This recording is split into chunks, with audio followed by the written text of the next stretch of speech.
Hey y'all, hope you're doing well today. So today's message is going to be inspired from reading Emerson's essay on experience, titled Experience, okay? And so this is very interesting, and I'm only going to give you guys the highlights, the important parts that stood out to me, because it's actually quite long, and I just want to inspire you that this ties into the hero's journey and the cycles of life, the life, death, life cycle, in that it helps to remind us from a different perspective, using a different lens. With his essay, it reminds us that life, the flow of life, is meant to be just that, fluid, a flow, right? Which we've talked about before in regards to the creative force, the numinous creative force that makes up this whole reality, right? We're a part of that, and I think that it's helpful to be reminded that it's a good thing that life is always flowing and not meant to be stagnant. Because if you think about it, when you go through a trying time, a difficult time in this life, what happens? Even we've talked about before, being frozen, right? Freezing up can be a trauma response.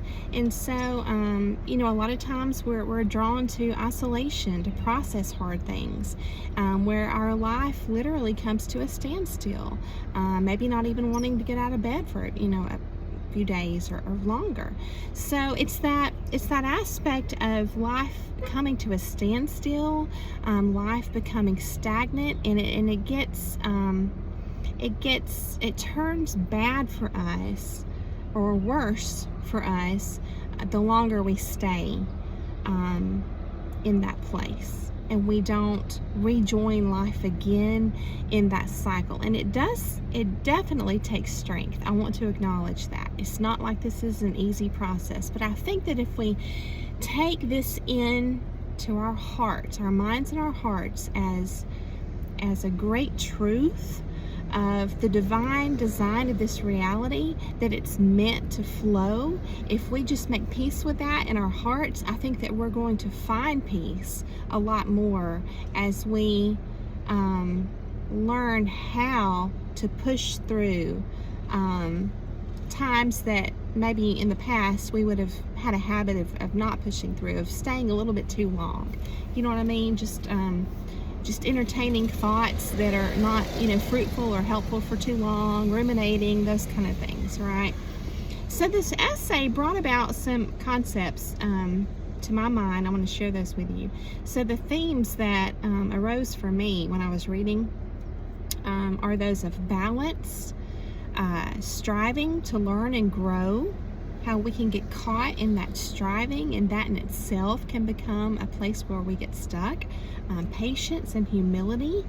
All of these things tie together in this essay.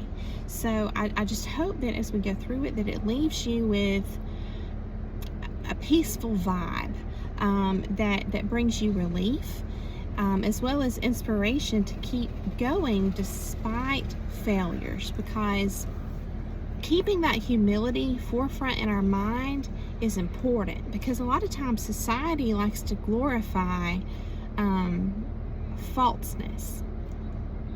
And a lot of times this is for various reasons, such as even marketing, right? To try and sell you a product, to create this need inside of you, to fool you into thinking you need something you don't, and all this other. There's so many different avenues that serve as snares, right? To paint this false. Think about social media, painting this false image of perfection that doesn't exist. It doesn't exist, and I think it's a good thing to strive to become better and to learn and grow, but we need to understand that, as human beings, we are imperfect, and we're going to fall every now and then. We're going to make mistakes, but we can learn, right? So failures are not a reason to remain stuck and just let this kind of mindset just torment us, right? And just compound because we're staying stuck. So again, I hope that you take to heart that doing whatever you need to do, what's that old saying, pulling yourself up by the bootstraps or whatever, and just getting on with your life, right? Just shaking it off. And even the Bible talks about, just picking yourself up and dusting yourself off and moving on. So, after reading this essay, it made me realize, and I mentioned this, I think, in the last video recently, how, I had never considered the ego death to be anything more than just like something that you work and work and work for, and then it happens, and then it's over, and then you're good, like it's a one and done. And I started thinking that maybe, it's layers, it happens in stages. Well, now I'm starting to think that this cycle of the hero's journey, right, the descent, where you're brought to your knees, or you're having to face tough things or work things out in your mind, or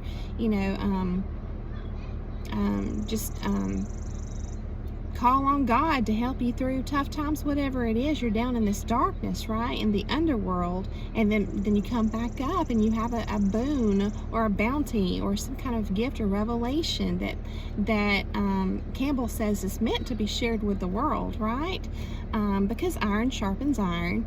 But I'm starting to think that this process of the hero's journey is one that we go on again and again and again.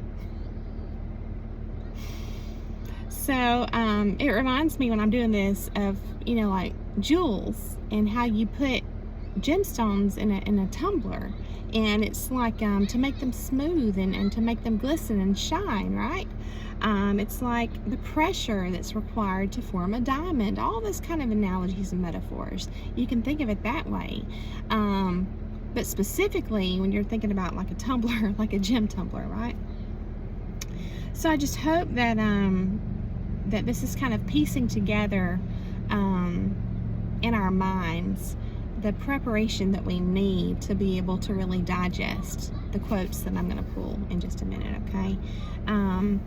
Essentially what we're doing is we're learning to ride the waves of life. That's what we're doing, right?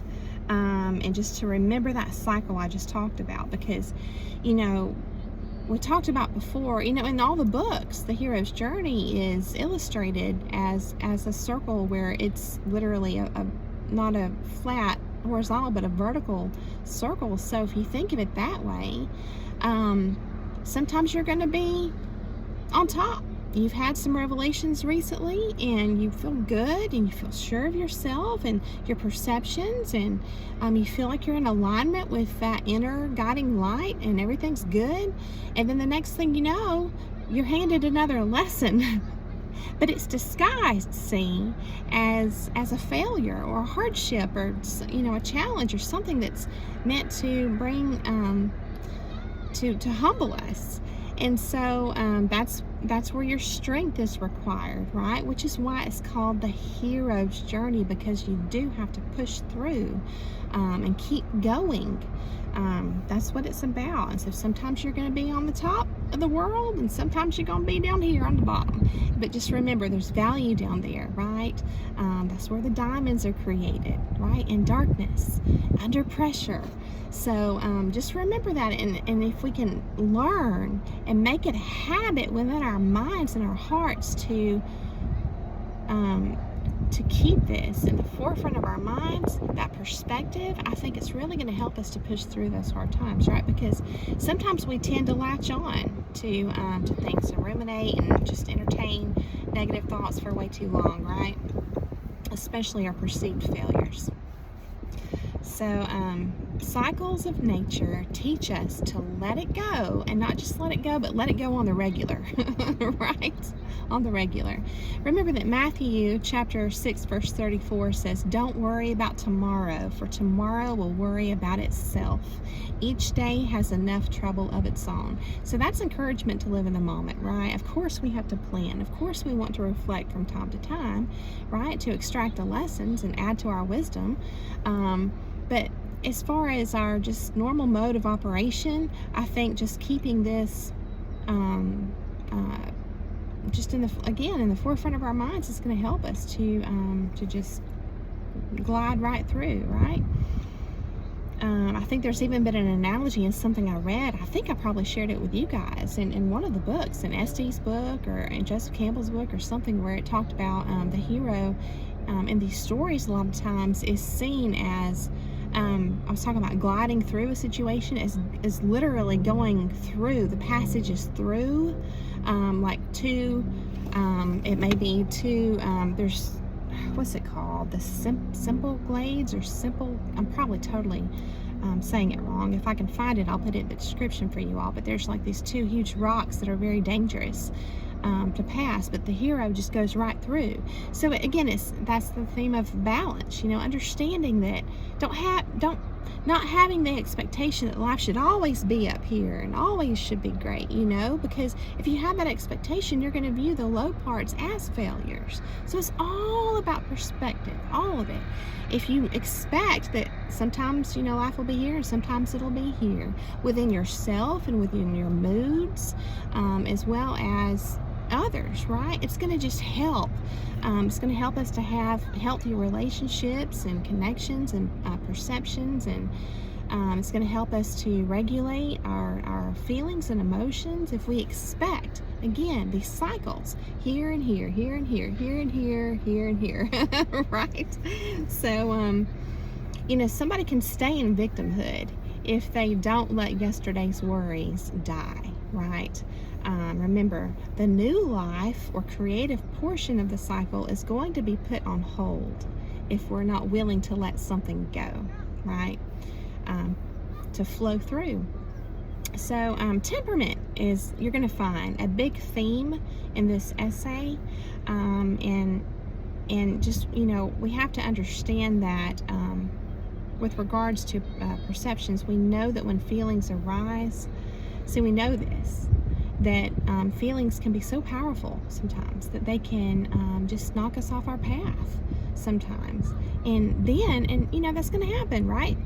The key is not to self-condemn and judge ourselves, but to recognize it so that we don't stay stuck. That's the key, right? So let's go ahead and dive into a little bit of this. All right, so I'm just going to be reading bits and pieces for you all. So it says, experience. Where do we find ourselves in a series of which we do not know the extremes and believe that it has none? We wake and find ourselves on a stair. There are stairs below us, which we seem to have ascended, and there are stairs above us, many a one, which go upward and out of sight. Remember how he says we wake and find ourselves on this flight of stairs, right? That's where a lot of times we come into the awareness of just how many people out there in the world are deceptive and manipulative, right? That may be the catalyst that brought about our awakening.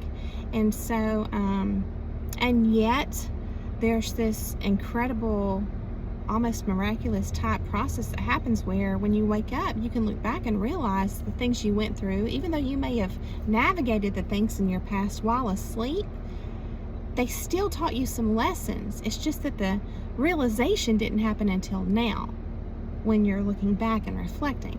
So I find this just so interesting, the way he illustrates this point. He says, all things swim and glitter.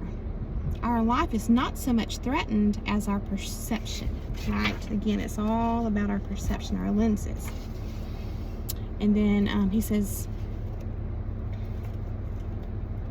men seem to have learned of the horizon the art of perpetual retreating and reference.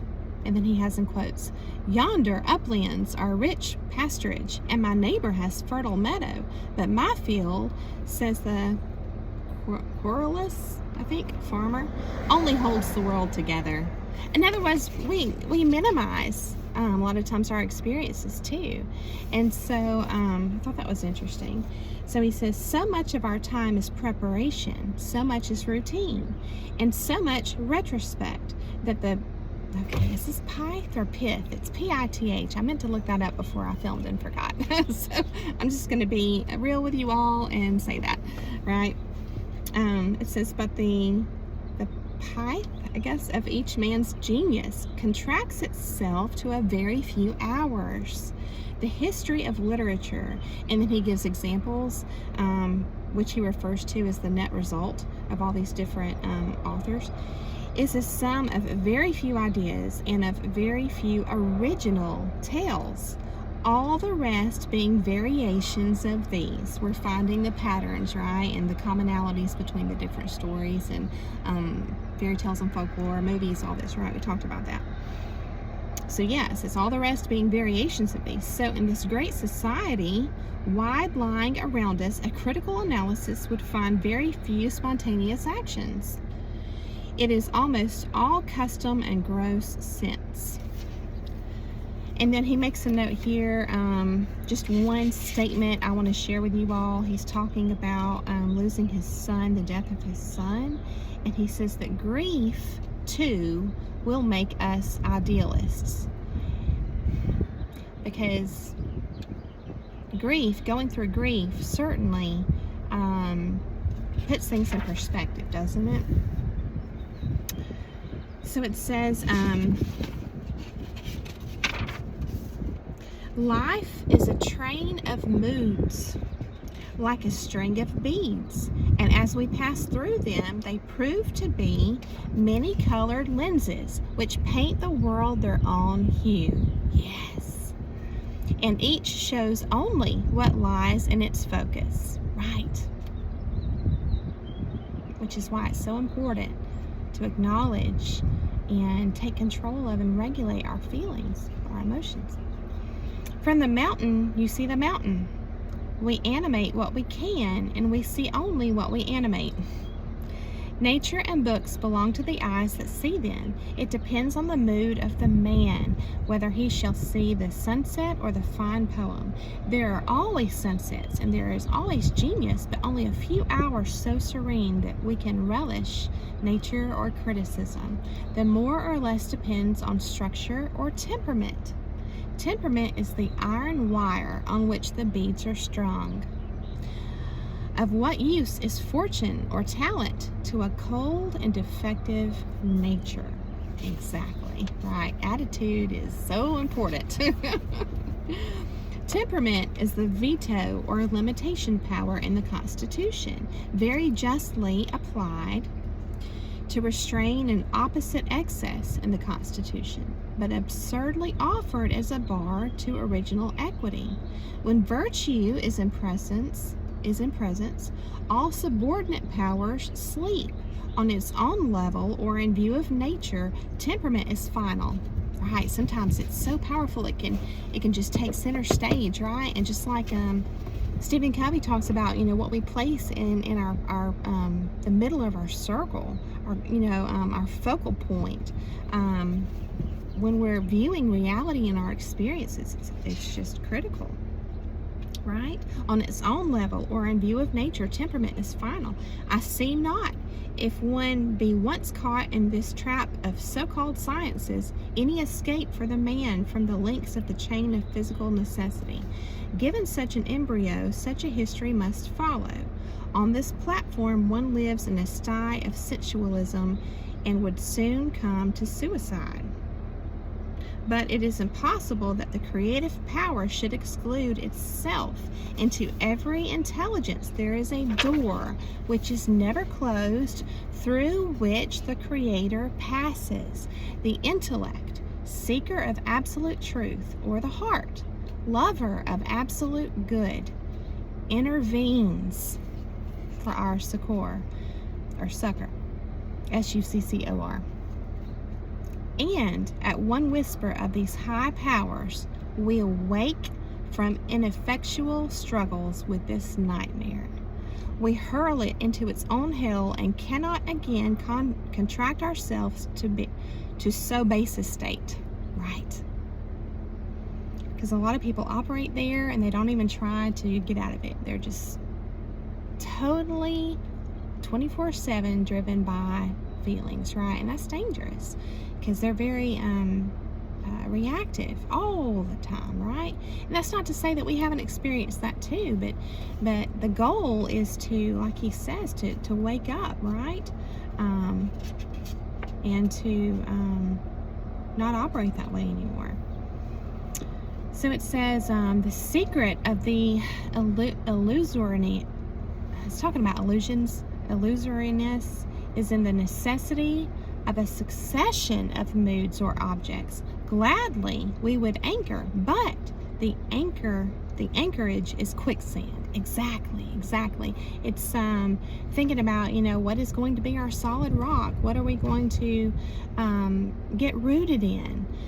What's going to be at that core of our lens every day, right? It requires, I think, conscious intention and effort to keep, what's important, the most important lens, almost like you can layer your lenses, right? Because of your experiences in life, but maybe that front and that foremost lens that you view everything through is balance and keeping our feelings in check, because we understand they're fluid, and that's just part of the way we're created, right?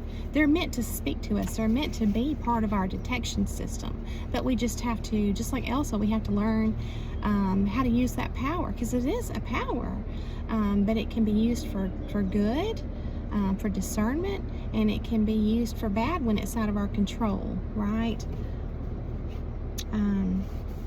Yes, he talks about the tidings of our mood. He says something, let's see here. Yeah, something is earned too by conversing with so much folly and defect. In fine, whoever loses, we are always of the gaining party. There's always something to learn. There's always something to, it goes back to that Bible verse, that he works all things for the good of those who love him, right? And then he reinforces that by saying divinity is behind our failures and follies also. Yes. Objections and criticism we have had our fill of. Yeah, there's always going to be those out there, right? Within and without. Yeah, we've had our fill of them. There are objections to every course of life and action, and the practical wisdom infers an indifferency, yes, from the omnipresence of objection. The whole frame of things preaches indifferency. Do not craze yourself with thinking, but go about your business anywhere. Life is not intellectual or critical, but sturdy. Its chief good is for well-mixed people who can enjoy what they find without question. There again, we're encouraged to stop judging, like condemnation-wise, right? Nature hates peeping, and our mothers speak her very sense when they say, children, eat your, now this is like a term I'm unfamiliar with, eat your VICTUALS, and say no more of it. To fill the hour, that is happiness. Yes. To fill the hour and leave no crevice for a repentance or an approval. We live amid surfaces, and the true art of life is to skate well on them. Under the oldest, moldiest conventions, a man of native force prospers just as well as in the newest world, and that by skill of handling and treatment. He can take hold anywhere. To finish the moment, to find the journey's end in every step of the road. To live the greatest number of good hours is wisdom. Yes, so it's to live life mindfully in the present moment, going about our journey just little by little and step by step. He says, leave me alone, and I should relish every hour and what it brought me, the potluck of the day, as heartily as the oldest gossip in the barroom. I am thankful for small mercies. Yes, very. I compared notes with one of my friends who expects everything of the universe and is disappointed when anything is less than the best, and I found that I begin at the other extreme, expecting nothing, and am always full of thanks for moderate goods. I thought that was pretty cool. Yes, I think this next part is going to be the last part. Then I'm going to, nope, I got 2 more parts. So just hang with me. Hopefully you're enjoying. So he says, if I have described life as a flux of moods, I must now add that there is that in us which changes not, and which ranks all sensations and states of mind. The consciousness in each man is a sliding scale, which identifies him now with the first cause, and now with the flesh of his body, life above life in infinite degrees. The sentiment from which it sprung determines the dignity of any deed. Right, it's like the intention behind things, right? And the question is, not what you have done or forborne, but at whose command have you done or forborne it? Remember, I was asking you yesterday, who do you give authority to in your life, right? To judge you. Interesting, isn't it? He says, Fortune, Minerva, Muse, Holy Ghost. These are quaint names, too narrow to cover this unbounded substance. He's getting into the numinous aspect of reality, right? The baffled intellect. Yeah, doesn't it feel that way sometimes? The baffled intellect must still kneel before this cause which refuses to be named. Yes, it's that whole numinosity, the divine, right? So he talks about, he gives examples. He says, ineffable cause, which every fine genius has essayed to represent some emphatic symbol, such as fails by water. And then he gives other examples. Jesus and the moderns by love. And the metaphor of each has become a national religion. He gives more. And different examples. So pretty interesting. And then so you have these 2 aspects of life. You have aspects that are meant to be fluid by divine design, and something that's meant to be the rock, the immovable place, the part where we can root ourselves, right? Become anchored. He says illusion, temperament, succession, surface, surprise, reality, subjectiveness. These are threads on the loom of time. These are the lords of life. I dare not assume to give their order, but I name them as I find them in my way. I know better than to claim any completeness for my picture. Yeah, like, I'm done now. It's like, that's not going to happen. You never stop learning. I am a fragment, and this is a fragment of me. I can very confidently announce one or another law which throws itself into relief and form, but I am too young yet by some ages to compile a code. I gossip for my hour concerning the eternal politics. I have seen many fair pictures, not in vain. A wonderful time I have lived in. I am not the novice I was 14, nor yet 7 years ago. Let who will ask, where's the fruit? I find a private fruit sufficient. Yes, we don't have to prove ourselves, except to, who we worship, right? God knows our hearts. He knows our intentions. And as far as, out here in the world, it's that whole to be in the world, but not of it, right? So I thought that was really cool how he explained the fruit, that anybody can ask, where is the fruit? He says, I find a private fruit sufficient, right? And I think that's where the divine steps in and works everything so that we do find our own kind. And I feel like we know that when we find our own kind, we have this knowing because there was a numinous aspect to it, right? And we are known by our fruits. We are, but I don't think that we have to, be flashy with them. It's just about living your life to the best of your ability, right? So then he says, to know a little would be worth the expense of this world. Yes, just a little, right? I hear always the law of adrastia, And then in quotes, that every soul which had acquired any truth should be safe from harm until another period, right? There's always more to learn. I know that the world I converse with in the city and in the farms is not the world I think. Here we have the subjective reality versus the objective, right? He says, I observe that difference and shall observe it. One day I shall know the value and law of this discrepance.